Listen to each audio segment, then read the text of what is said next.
আপনাকে পৃথিবীর শ্রেষ্ঠ বানিয়েছেন, এই কথাটাই কোনোদিন আপনি ভেবেছেন? মানুষ শুধু আমার কথাগুলো চিন্তা ভাবনা করবেন।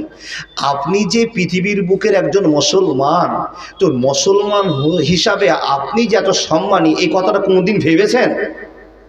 বলে, মৌলভী সাহেব, মুসলমান হওয়ার জন্য কি আমরা বেশি সম্মানী হয়েছি? বলে, হ্যাঁ। আপনি তো কোনোদিন এই কথা ভাবেননি যে আল্লাহ আমাকে দয়া করে ভালোবেসে মুসলমান বানিয়েছেন, এই কথা কোনো দিন ভাবেননি। আপনি মনে করেছেন যে আমার বাপ মুসলমান ছিল তাই আমি মুসলমান। ও আল্লাহর বান্দা, দেখেন, বাপ মুসলমান ছিল তাই আপনি মুসলমান, আপনার দাদু মুসলমান ছিল তাই আপনি মুসলমান, এই কথাটা ভাবিয়েন না। ছোট্ট একটা গল্প শুনে যাচ্ছি। কি গল্প? আল্লাহ আপনাকে দয়া করেছেন তাই আপনি মুসলমান।